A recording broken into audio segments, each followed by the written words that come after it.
Join me in the Pledge of Allegiance. And immediately following a moment of silence. I pledge allegiance to the flag of the United States of America and to the republic for which it stands, one nation, under God, indivisible, with liberty and justice for all.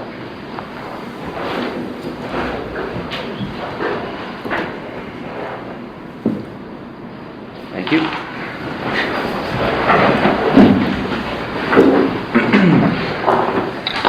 Public meetings are recorded and they're put on the YouTube channel for the county, usually within a couple weeks. The meetings that we have had since the last public meeting where at least 2 commissioners were present, that was not an advertised public meeting, would have been Monday. Commissioner Eggleston and I listened to a presentation from Tyler Nichols from ABM before he presented at the work session. Same content basically. And then voter demonstration, we had a company come in, was it Unison? Yes, Election IQ. Right, Election IQ came in, and so we listened to their demo. No decisions were made in either of those meetings, besides the decision to invite Tyler to the work session. And then on the 10th, yesterday, Commissioner Eggleston and I went to the Northwest County Commissioners Association meeting, which may be a published meeting, but I don't know. Any other meetings that have happened since our last public meeting that need to be announced? Any upcoming? Okay. Any correspondence that was received that any of the commissioners want to bring to the board? I'm not aware of any. Very good. Public hearing.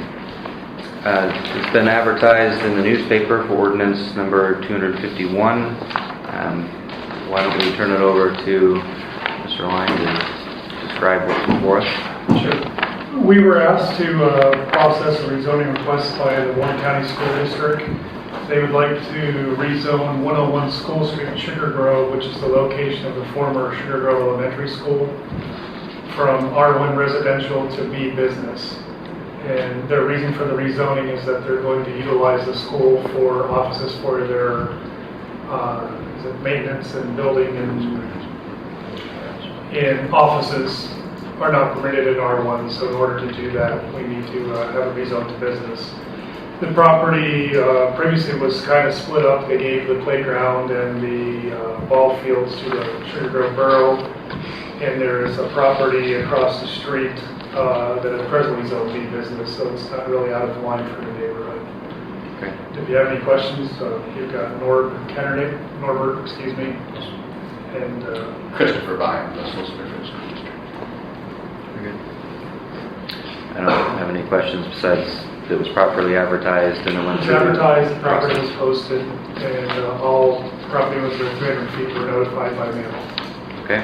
We've had no inquiries. The boroughs asked no questions, so they're not familiar with what's going to be happening out there.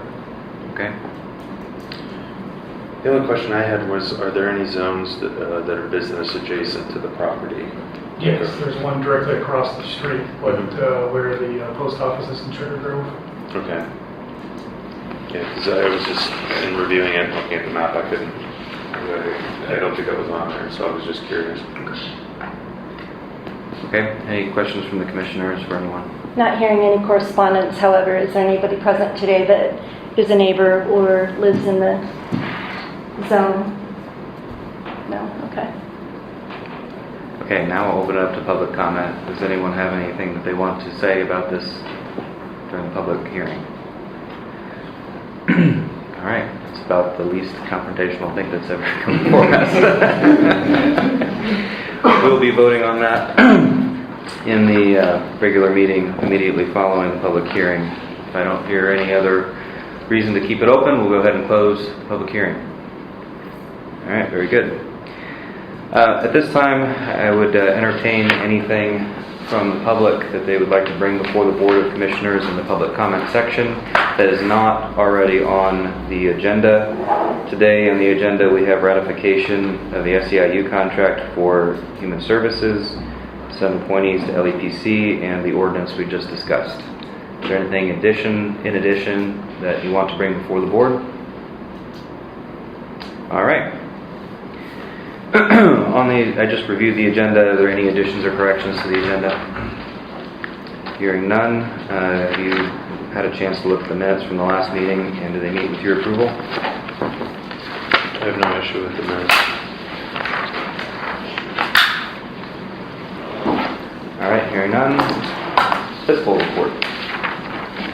You have the fiscal report in front of you. The general fund and Erie Bank have just over $1.1 million available for us. Cash flow continues to be healthy, so we don't need to pull up any more from the TAN quite yet. We're right on line compared to where we were last year at this time. Everything else is just chugging along as usual. I would like to ask about the TAN draw. 2 weeks ago, at our meeting, we stated that we weren't drawing from the TAN, but I came down and signed paperwork to draw from the TAN that day. So is that included on I this? think what happened was the treasurer anticipated drawing from the TAN, but then after that, additional money came in that prohibited. So there was no draw, and No I draw, signed that. What was done with that? I haven't seen it. He sent you and the other commissioners an email, which I could pull up, I'm sure. But basically, it's being held until they need to withdraw from it. Yeah, it hasn't I been. missed that email. It hasn't been pulled. Jenny withdrew that. Okay. Yeah.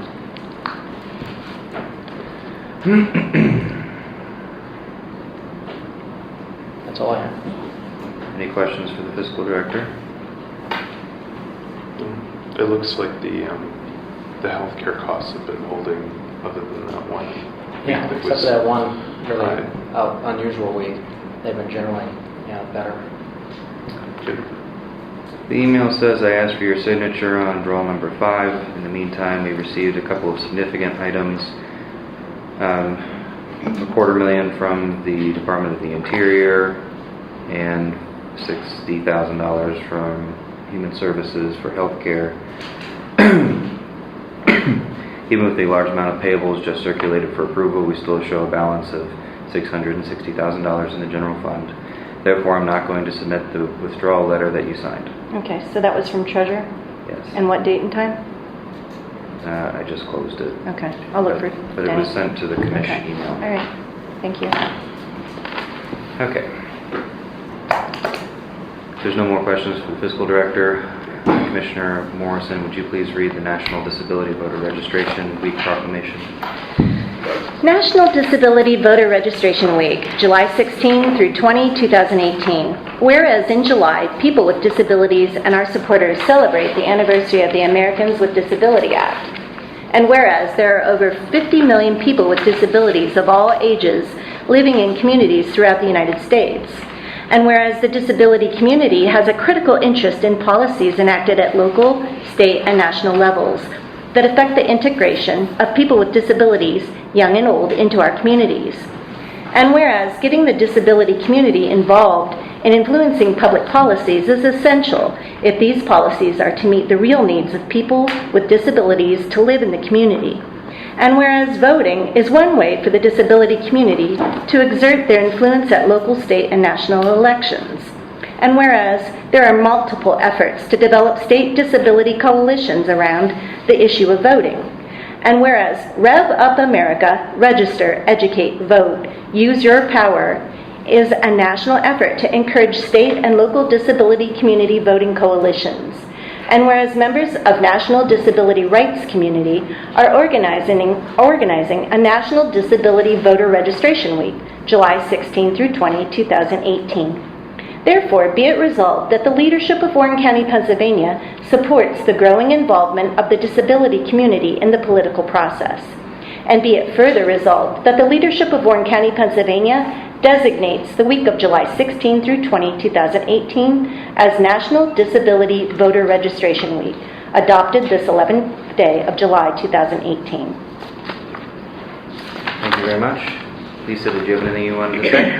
No, I mean, all of our polling places are 100%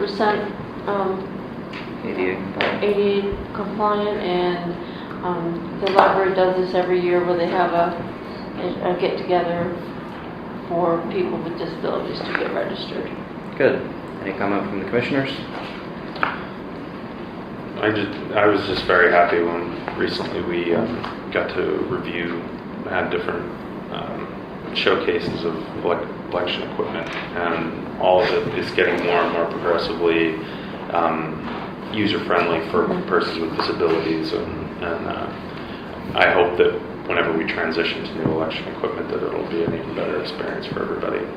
So, I've been very impressed with the jump between what we currently have and what they have available now. For Absolutely, ADA and compliance. there's so many more options that we don't need, we don't use, because we don't have those type of disabilities in our county, Right. where bigger counties would. Right. So, there's audio ballots at every polling place, and, anybody that is visually impaired can, hear the ballot read to them, and they can vote on the keypad and stuff. So I just think the equipment is just more advanced now than it was when these were bought. Make it easier to use for the handicapped people. And I might add that although we may not have those people with the disabilities that require some of that software, we do have the ability to add that on. Absolutely, absolutely. Okay. Commissioner Eggleston, would you read the probation proclamation? Pretrial, Probation, and Parole Supervision Week, July 15th through the 21st. Whereas pretrial, probation, and parole officers' agents are dedicated employees who are charged with the duty of helping to preserve the safety of the citizens of Pennsylvania by maintaining contact with parolees, supervising their behavior, ensuring their strict adherence to mandated conditions, including appearance in court, and ensuring appropriate interventions for non-compliance of probation or parole conditions. I like that word, non-compliance. Pretrial, probation, and parole officers' agents provide both supervision and counseling to parolees and operate to uphold the law and safeguard the public from criminal activity during a parolee's transition from incarceration to the community. And pretrial, probation, and parole officers and agents work towards changing the lives by working with parolees to help them find solutions to problems and to help them live a safe, healthy, and productive life. And pretrial, probation, and parole officer agents are an essential part of the justice system and uphold the law with dignity while recognizing the right of the public to be safeguarded from criminal activity and protecting the victims of crime. And pretrial, probation, and parole officer agents work collaboratively with local law enforcement, treatment providers, social service agencies, and a variety of other programs, groups, and individuals involved with parolees. And pretrial, probation, and parole officers and agents provide prevention, intervention, and advocacy. And pretrial, probation, and parole supervision week is a time to recognize and celebrate the dedicated and caring individuals in the community who work tirelessly to make neighborhoods safer and more vibrant places to live and raise families, and work to give parolees a second chance and to be productive members of society. Therefore, we, the Commissioners, do hereby proclaim the week of July 15th through the 21st, 2018 as Pretrial, Probation, and Parole Supervision Week. We encourage all citizens to honor these probation, parole officers and agents and community corrections professionals to recognize their crucial roles in the criminal justice system and their achievements towards safer communities. Carl, did you have anything you want to say? I just appreciate the Commissioner's support and issuing the proclamation. I think it's a good thing to recognize the kind of troops who are in the trenches doing the work. Community supervision, we handle more than 75% of the people that are on any kind of correction supervision.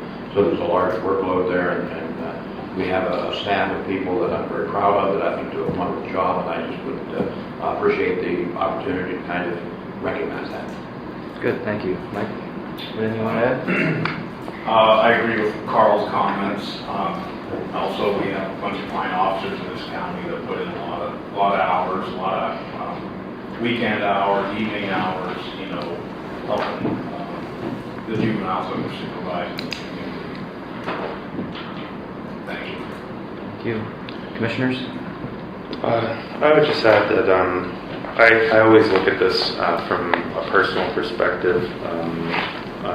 Years ago, in my 20s, I did not make so many good decisions.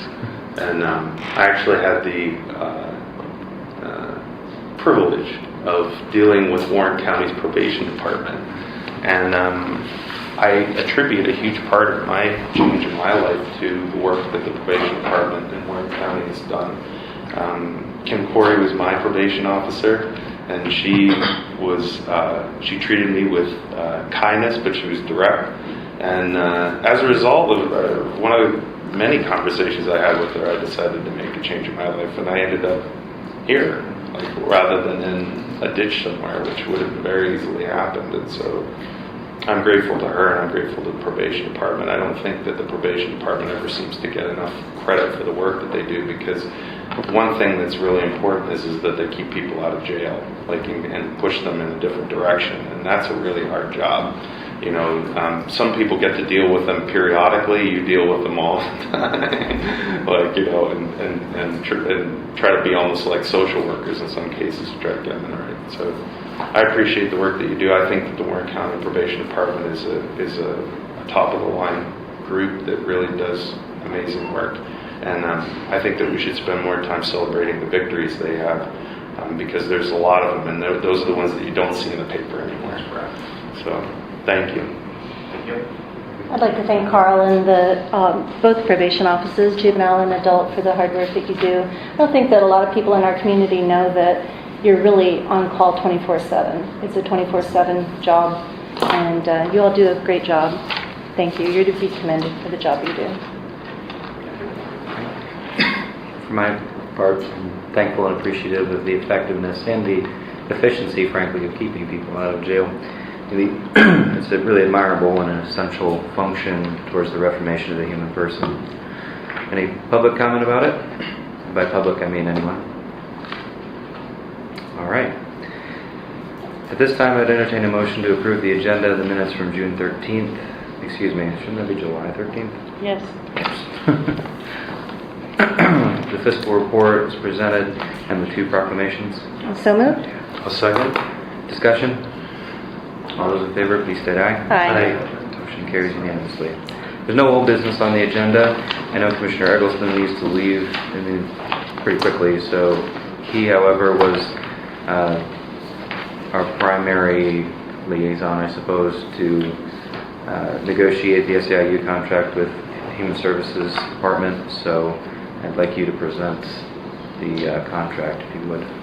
So, SEIU in the courthouse and AFSCME in the jail and 911, they run on calendar years, so their contracts were negotiated last fall and went into effect in January. SEIU's for Human Services is on their fiscal year, which starts July 1st. We've negotiated this and came to an agreement last month, and so this is the tentative agreement. We've been waiting for a commissioners meeting in order to sign it or to ratify it. So the contract is similar to the contract for SEIU for the courthouse, in that we basically acknowledged that there were challenges with certain pay scales and with recruitment and retention of employees. So we and then through having regular meetings with the union and also the employees, we found that they were heavily interested in pay as opposed to the benefit package that we have. So there were concessions made through in the benefits package, similar to what was done with SEIU in the courthouse, and at the same time that was then appropriated to pay increases over the course of the next 4 years. So in this pay year, they will have a 4% pay increase. Again, I would stress that the bulk of the workers are social workers that are Reimbursed by the state. Reimbursed by the state. So an increase to their pay doesn't affect the county's direct bottom line. I would also say that through the wage studies that we've done throughout the county, that our social workers and human services are some of the lowest paid in the region and have been for quite a while. And so part of this contract is to address that issue and to more properly compensate them. And then there are also minor changes to vacation policy And they're, Do they match up with the courthouse now? they match up with the courthouse now. So again, this contract is very similar to what was done with SEIU in the courthouse. Okay, Commissioner Morrison, any questions? No. Do I hear a motion to approve the SEIU agreement before us? So moved. I'll second. Discussion amongst the board? Very good, thank you very much for spending hours on that. Oh, the only thing I wanted to add was that part of this is also a calculation based on the consolidation of several positions in human services as a part of the change in administration. So that's part of the calculation that accommodates the raises. Right, because we've taken a couple management positions out. Yeah. Okay. Very good. Any public comment?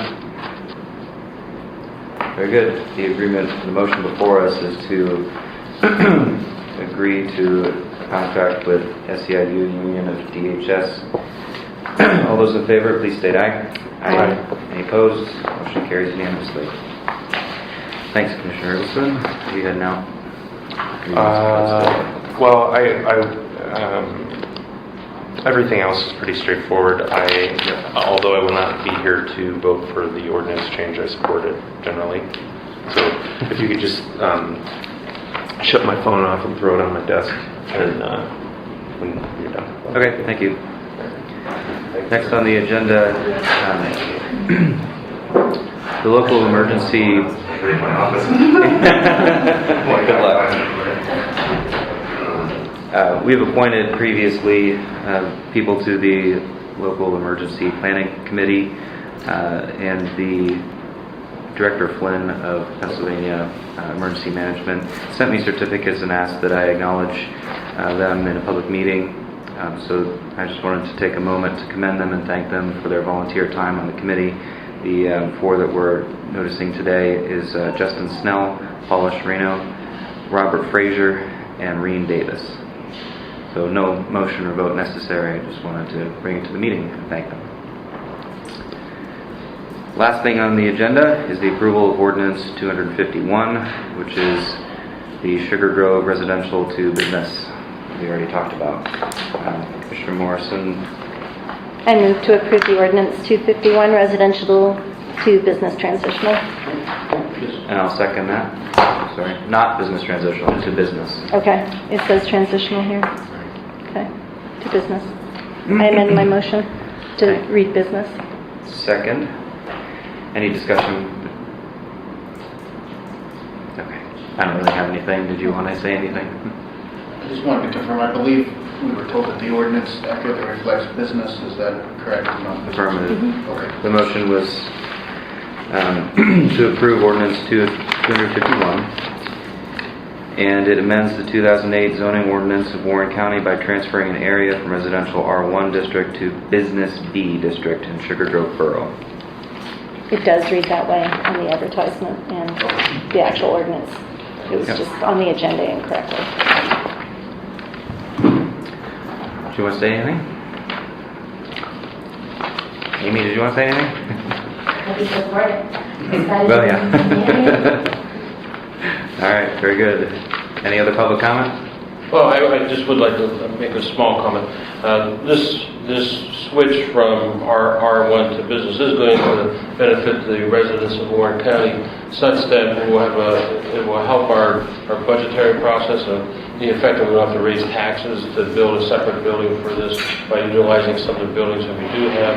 It's a benefit to the taxpayer. I know the county is also in the business of trying to keep the cost of business for the residents at a minimum. Thank you. Yeah, the district currently has the maintenance department out of the state hospital grounds under a lease, so this will certainly result in some financial savings for the district and just ultimately the taxpayers. Okay. We appreciate that. Well, as it all went through the process without any negatives whatsoever, I certainly don't have a reason to not support it. Any other public comment? The motion before us is to accept Ordinance 251 as presented to us. All those in favor, please state aye. Aye. Motion carries unanimously. Thank you. Congratulations. There's no personnel report. Any commissioner comments? I have none. Then I would ask for a motion to adjourn. So moved. Second, all those in favor? Aye. You're adjourned. Thank you very much for Thank coming, you, everyone. everyone.